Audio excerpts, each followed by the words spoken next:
अस्सलाम वालेकुम दोस्तों, इस वक्त मेरे साथ क्लिनिक पे अमजद साहब मौजूद हैं। लाहौर से ये मेरे पास आए हैं। प्रोफेशनली ऑक्यूपेशनली ये रक्षा ड्राइवर हैं। 2001 से 2000 से ये रक्षा चला रहे हैं और तकरीबन 18 साल से ये डायबिटिक है। इनको टाइप 2 डायबिटीज़ हुई थी 18 साल पहले। अभी ये पहला विज़िट है इनका मेरे क्लिनिक पे, और जो प्रॉब्लम इनको लेके आई है मेरे पास है वो डायबिटिक फुट, यानी शुगर की वजह से, शुगर ना कंट्रोल होने की वजह से जो पाँव ख़राब हो जाते हैं, पाँव में ज़ख़म आ जाते हैं, और ऐसे ज़ख़म होते हैं जो कि क्रॉनिकली चलते हैं, वो ठीक ही नहीं होते। उसको हम कहते हैं डायबिटिक फुट।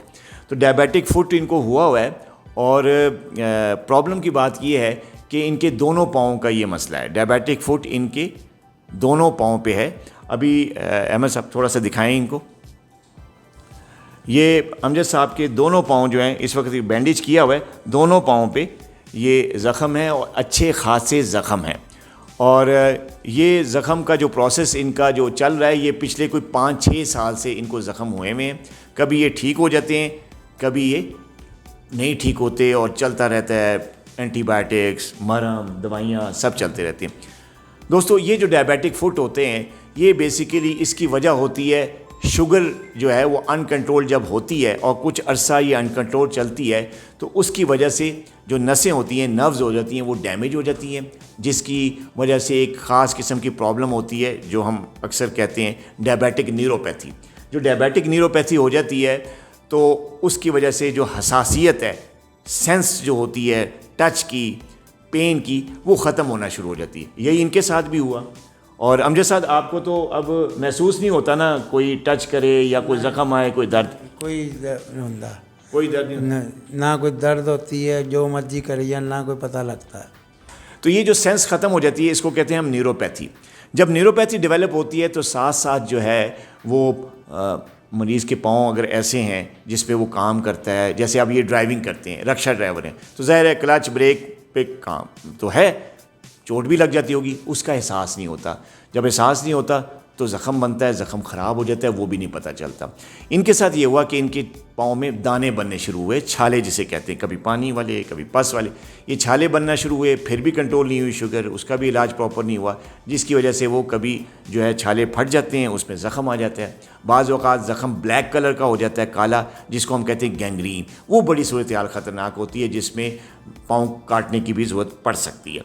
और जब ज़ख़म जो है वो ब्लैक नहीं होता, रेडिश रहता है या वाइटिश रहता है या पस कलर का होता है, तो चलो उसमें चांस होता है कि पाँव को हम सेव कर लें, और एंटीबायोटिक से और शुगर कंट्रोल करके, ब्लड सर्कुलेशन को इम्प्रूव करके, न्यूरोपैथी को थोड़ा सा इम्प्रूव करके, तो हम उस पर काबू पा सकें। लेकिन फुट हाइजीन, अब आपने देखे हैं पाँव अमजद साहब के काफ़ी गंदे, ड्राई और डर्टी किस्म के पाँव हैं।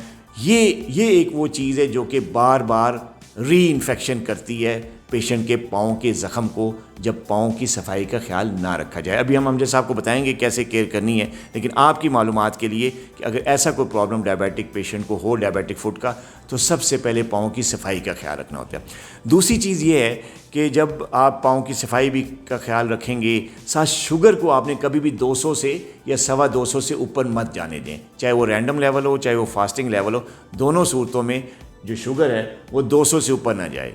अच्छा, एक ये बात। दूसरा ये कि पाँव की ख़ास किस्म की वर्जिशें होती हैं, जिसकी वजह से हम जो है वो खून की सर्कुलेशन को तेज़ करते हैं, क्योंकि जब इस किस्म का डायबिटिक फुट होता है और डायबिटीज़ काफ़ी पुरानी हो जाती है, तो न्यूरोपैथी के साथ साथ वैस्कुलर जो डैमेज है वो भी होता है, यानी खून की शरियानें भी जो हैं वो कमज़ोर हो जाती हैं, प्रॉपर खून नहीं पहुंचता, सर्कुलेशन नहीं आती पाँव में, जिसकी वजह से जो एंटीबायोटिक्स या जो न्यूट्रिशन पाँव में चाहिए हीलिंग के लिए, वो वहाँ पे प्रॉपर नहीं पहुँचती, क्योंकि खून की सर्कुलेशन ही इफेक्टेड होती है।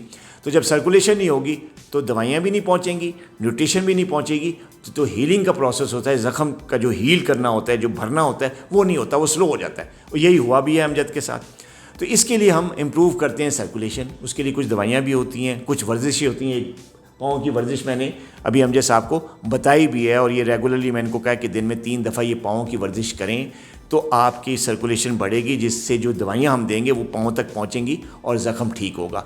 तो दोस्तों, शुगर कंट्रोल करना जो है वो सबसे बड़ा, सबसे इम्पॉर्टेंट फैक्टर है, ख़ास तौर पे जब शुगर के पेशेंट का जो डायबिटीज़ है वो 10-12 साल से पुरानी हो जाए, तो फिर इस बात का शक होता है कि न्यूरोपैथी भी होगी और वेसल्स पे भी इफ़ेक्ट आएगा और ख़तरा बढ़ेगा डायबिटिक फुट होने का। ऐसा हमजा साहब के साथ हुआ है।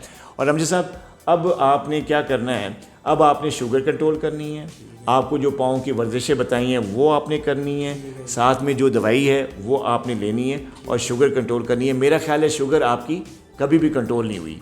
अभी जब आप शुगर चेक करते हैं फास्टिंग में या रैंडम में, वो कितनी होती है? कल आई है 170। अच्छा, कौन सी फास्टिंग? अच्छा, रैंडम कितनी आती है? कल वे परसों चेक कराइए 60 आई है, 160 है, आज 400 आ गई है।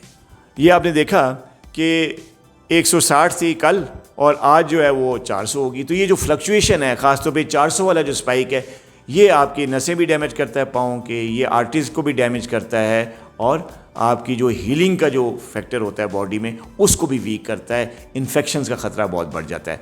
तो अब अगर आप डायबिटिक हैं, पाँव का ख़ास ख्याल रखा करें, सर्कुलेशन का भी, वर्जिश का भी और रैंडम और फास्टिंग लेवल्स का। अगर आपकी शुगर कंट्रोल होगी, आप रेगुलर वॉक करेंगे, पाँव की वर्जिश करेंगे, पाँव की हाइजीन का ख्याल रखेंगे, पाँव को गंदा नहीं होने देंगे, दिन में 2 से 3 दफ़ा अच्छे साबुन के साथ पाँव को वॉश करेंगे, उसको खुश्क रखेंगे ख़ासतौर गर्मी के मौसम में। और अगर आपका प्रोफेशन ड्राइविंग से मुताल्लिक है तो ड्राइविंग करते हुए आपने बंद जूते पहन के, खुले और बंद जूते पहन के ड्राइविंग करनी है। खुली जूतियों के साथ, स्लीपर्स के साथ आपने ड्राइविंग नहीं करनी, ना ही नंगे पाँव उतरना है रक्शे से या गाड़ी से, या ही नंगे पाँव का इस्तेमाल करना है घर में वॉक करते हुए। तो इस चीज़ का अगर ख्याल करेंगे तो हो सकता है कि आपको इस किस्म की प्रॉब्लम ना हो। अपना बहुत ख्याल रखिएगा।